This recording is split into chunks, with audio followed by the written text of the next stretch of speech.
What a great day it is to be here. Let's try that again. Good morning. Welcome, everyone. It's good to know that we're actually awake. Great songs, Clinton. I appreciate it.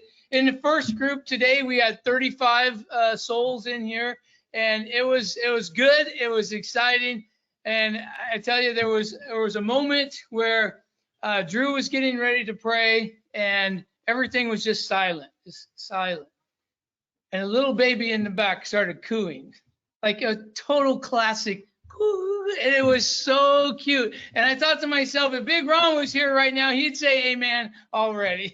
Just to see the life in the building, to hear the life in the building, it was a good moment. So we are this morning, we are thinking about moms. It's so good to see all the beautiful moms amongst us here today. And that's what we're going to think about. Kids, how would you describe your mom? Like, what first comes to mind? For me, it would be my mom rocks, right? My mom was awesome growing up. I thought my mom could do anything, like literally. I don't know if it was just a little kid's, not understanding stuff, but I thought she was the most powerful person in the world, and she could do anything she wanted. And so when me and Kathy started having kids, and I kind of started calling her Wonder Woman, that's one of the reasons I wanted my kids to think the same thing that I did as they grew up, that their mom could do anything, that she was that special. And so this morning, we want to set aside some time to talk about just how special mom is. Moms are, it's hard to put into words to describe just how special they are. Today, I want to talk about several things. This is my third time that I've been able to give a lesson about moms on Mother's Day. And I'm going to have a little bit of a theme today, and it's going to be about being a servant. We'll talk a little bit more about that as we go on. I wanted to just say as we start that being a servant in the world, like if you just, pick the average group of people in the world, and you were a woman and you had kids, and you just said, I want to be a servant to my kids. I want to be a servant to my husband. I don't think that would go over real well. Like, I think that there would be a negative connotation, a negative thought process about that. But as Christians, as we learn from the Master, as we learn from Jesus who to be and how to act, there is no better thought process than trying to be a servant. That's what Jesus was, and that's what he taught us to be. So as we go through the rest of this lesson, I don't want there to be a negative connotation when I say that. Also, I wanted to mention that Kyra and Rochelle were over at the house this week, and I asked them if you could think of one word that describes mother or motherhood, what would it be? And they both talked, and of course, neither one of them can say something in one word. So we heard lots of words, but, between them, they've got just kids running everywhere, and their lives are very busy and very full. And so they described what they thought it was, and they got done. And I said, well, I think it's servitude. That's what I think of when I think of a wife, a woman. And Kyra, she right away Googled servitude. I don't know, Ron, that has a negative connotation that has to do with slavery or, that sort of thing. And so she's right, it does a little bit. So, but it's hard for me to not do this lesson without using that word. So when I say servitude this morning, I want you to think of the attitude of service, the attitude of giving, the Christ-like attitude that we should all have. Okay, so don't Google it and say, no, that's not right. So in the first session this morning, I didn't do that. I didn't preface it with that, and I should have, because I tripped all over myself for the next 25 minutes every time I wanted to say servitude. I ended up explaining service, but I'm not going to do that with this group now. So let's get moving. When a woman today says, I want to be a servant to my kids, I want to be a servant to God, I want to be a servant to the church. As I said a minute ago, there's times where the world would put a negative spin on that. And we as a church, we absolutely should not. In the scriptures, In the scriptures, we see women doing so many different things from every position in society, from Deborah leading the children of Israel to Mary giving birth to our Lord and Savior, to people that barely have enough money to feed their children, to the wealthiest people on earth. And every spot in between, we see moms.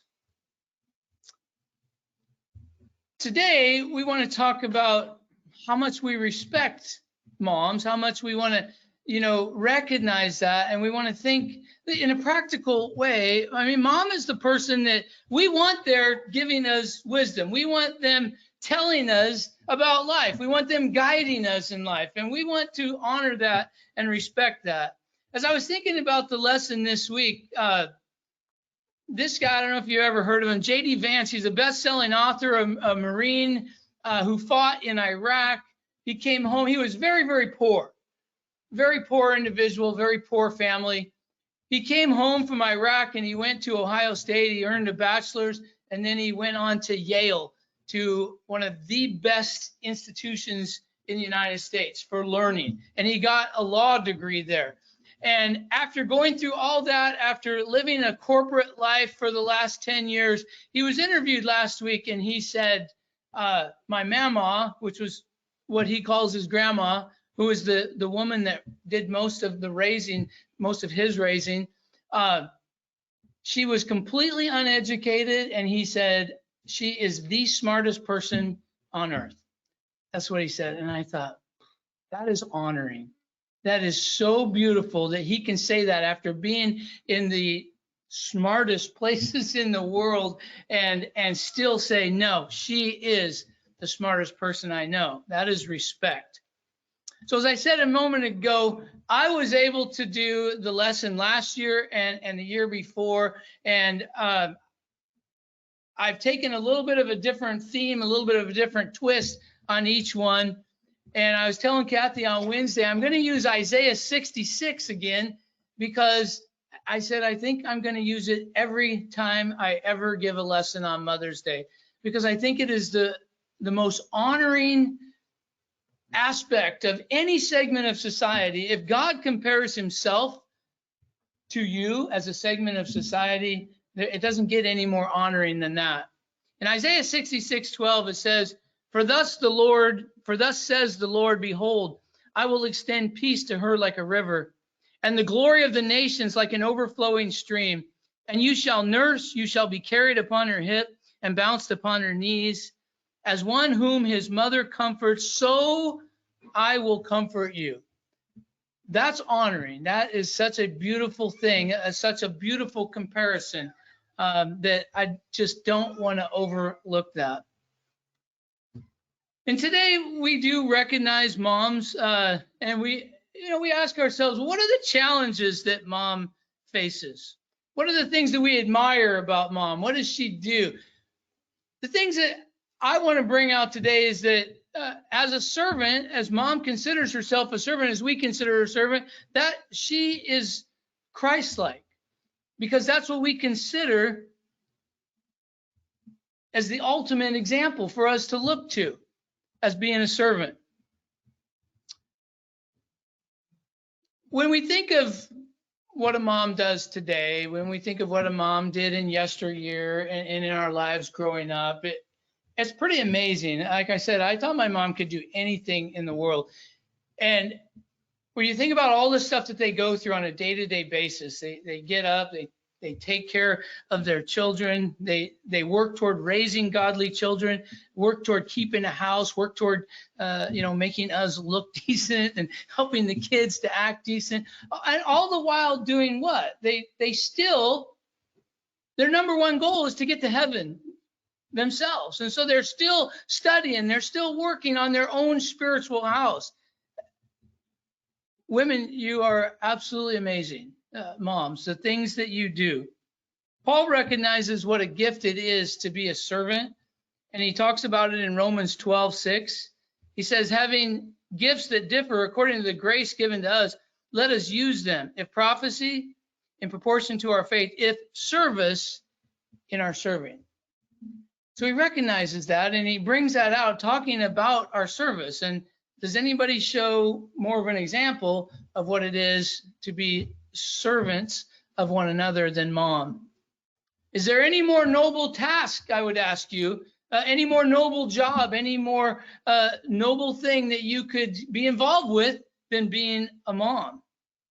I don't know that that's what the world would say, but I would. I don't think that there is.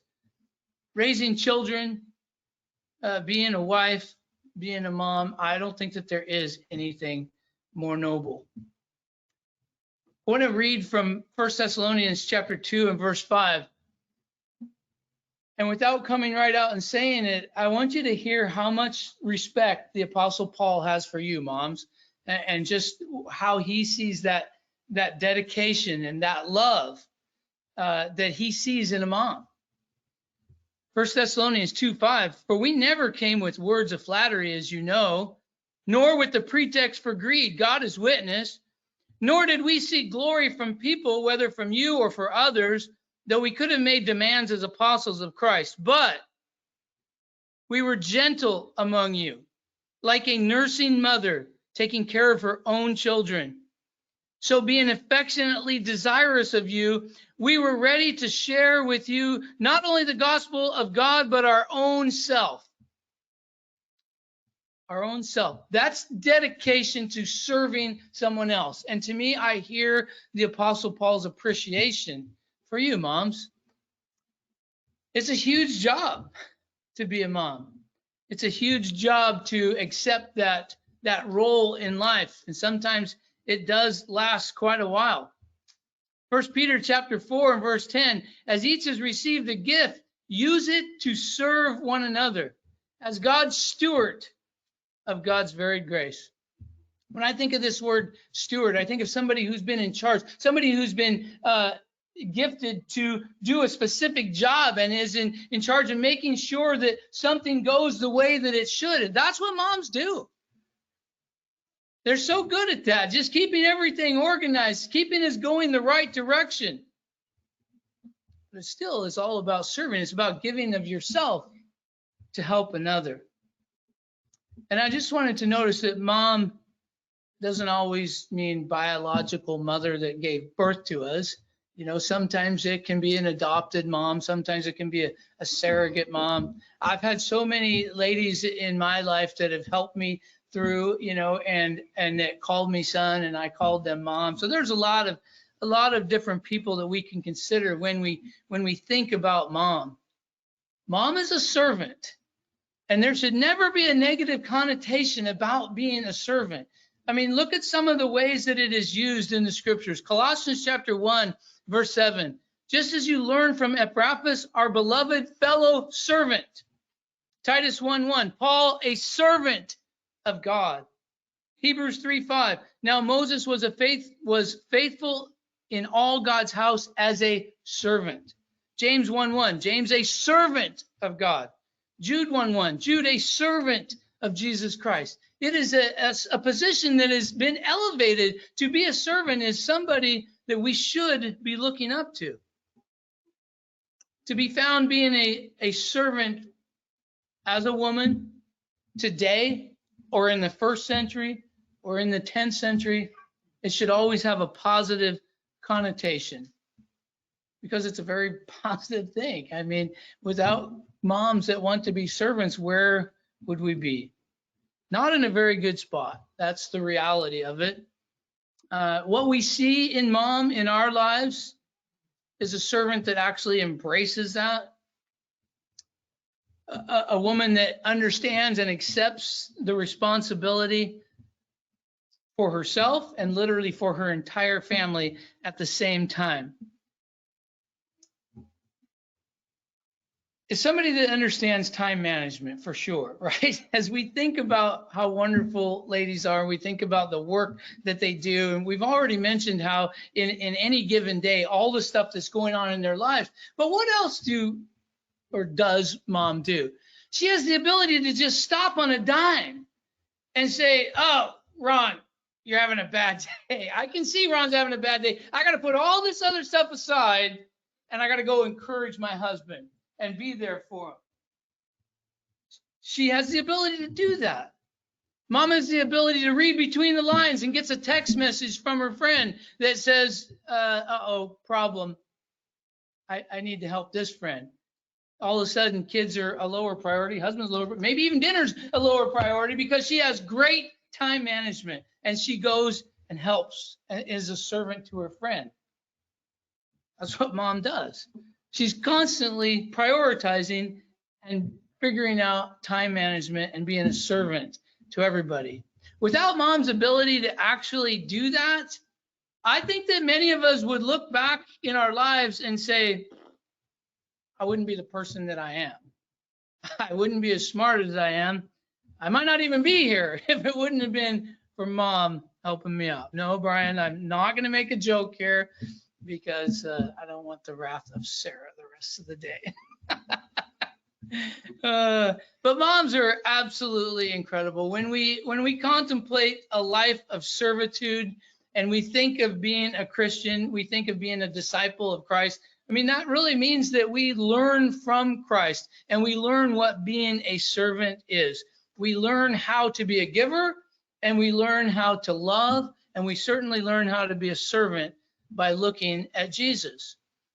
And you know, we have the saying that if you really want to figure out how to do something, it's right under your nose. Well, as children growing up, it was probably actually right above our nose. Mom has given us everything. Everything that she has, if you think about it, she has given us. Her DNA, her blood, her milk, her time, her energy, her youthfulness, or her youth actually, her wisdom. She gives. That's what a servant does. We sing a song oftentimes, song number 564, Make Me a Servant. I do like that song, and I thought about just stopping here and singing it, but we're not going to do that. I think I would like to make the point, though, that this song is for us, guys, husbands, boys. We need this song, and I don't think mom needs this song as much as we do, because she is a servant constantly, and she knows exactly what that means and exactly what it takes to be a servant. She's very, very good at it. So I was thinking about moms in the scriptures. Go back and you open up the Bible and you look at, try to look it up. One of the first places you can find it in Genesis chapter 3 and verse 20. It says, the man called his wife's name Eve because she was the mother of all living things. The mother of all living things. I was curious about what, that word would have meant going back that far. And you look that up in Strong's, and the word mother, it says, is a primitive word as the bond of the family, both literally and figuratively. Both literally and figuratively. Is there any better definition for a word? The bond of the family, both literally and figuratively. When you think of a bond, what do you think about? You think about glue, like putting something together, and something has the ability to hold it together. Isn't that mom? She has that unique and just the ability that is so amazing. But what happens when you put a couple of things together? You kind of disappear, don't you? Like the glue, and that's the way mom is sometimes. She works so hard at keeping everything together, keeping everything organized. She's not always on the forefront, but she certainly is a servant. Another spot where Paul brings forth the good connotation of the attitude of servitude is in 1 Corinthians 9, where he says, though I am free and belong to no one, I have made myself a slave to everyone, to win as many as possible. To the Jews I became a Jew, to win the Jews. To those under the law I became like one under the law. The point is here, Paul so understood that what it takes sometimes is to be a servant, to be a mom, you're giving up yourself for the benefit of others. And that's what it means at times to be a servant. There's other places in the scriptures where we can see just how obvious it is that God would like us to honor our mom and to think about her in a very good fashion. In Matthew chapter 15 and verses 1 through 5, I really do like this story. And I picture this story kind of like this, that you have the best dressed, the best educated, most astute individuals at the particular time, and they are collectively gathered around and they're looking at Jesus and they're saying to Jesus, your disciples are not even following our rules. They're not washing their hands before they eat. You can almost see Jesus like, you guys, you don't even honor mama. And you're lecturing me about my disciples washing their hands. He's very clear that it's not as big a deal and that they are out of line, very much out of line. You can almost look at it as the spiritual, the real spiritual in Jesus versus the real carnal in these folks trying to argue with Jesus about that. And so Jesus points back this contrast of what real honor is and what revile is, as he basically says, how dare you? You do not even respect mama. I think Jesus is telling us pretty clearly here that we do respect mom, that we are commanded to, and it's very obvious that we need to. We don't speak evil of her. We don't talk about her behind her back. We don't ignore her. We don't do those types of things because we respect who she is and what she has done. Again, in 1 Peter or in 1 Timothy chapter 5, Paul again shows this contrast. He's talking here about widows, but he does draw a contrast. He talks about a woman that is a widow, that is a good widow, has set her hope on God, and she continues to work in the Lord. And then he draws this contrast in verse 6 here that you can see what he says. But she who is self-indulgent is dead even while she lives. So painting this picture of, a good and not good. It's a pretty obvious contrast. One who is good here is giving of self, is a disciple of Christ. And one who is not is worried about self, Paul goes on in verse 10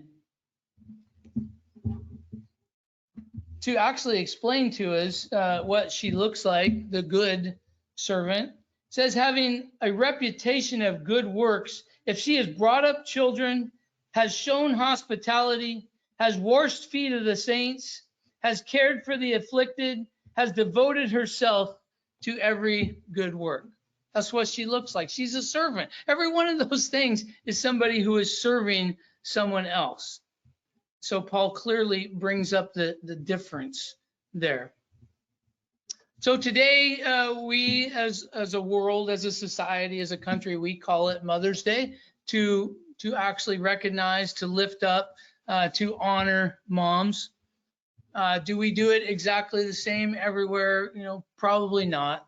Do we see that mom's job is the most important in the world and her service to us and to our children? Absolutely. And so we honor moms and motherhood in a way that, again, I don't think that the world does exactly the same, because they may not view a servant the same way that we as Christians do, as we look to Christ for the example, and we see that example in our moms. Moms, God made you exceptional,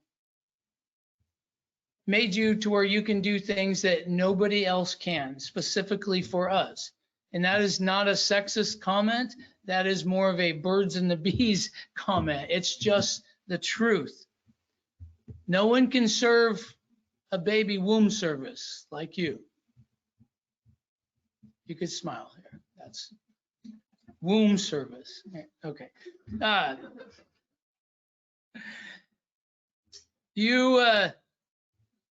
Only you can give your DNA. Only you can breastfeed your child. Only you have raised your baby. It is a very individual thing. Again, that's not a sexist thing. It's just a fact. And today you are to be honored. And so we think about you. And I would encourage everybody, man or woman in here, tell your mama that you love her. Tell her thank you for all she's done for you, for her attitude of servitude that she's had in your life. And don't fall into the temptation of thinking like the world does, that there's something negative about being a servant. So, having said that, that is the lesson this morning. We didn't talk much about the gospel. We didn't talk much about beginning to be a Christian. We didn't talk much about forgiveness or repentance or any of that, because today is about mom. Today's about mom, but we're still going to offer an invitation song this morning. So if you have need of the congregation, then come and talk to me as we stand and sing the invitation song.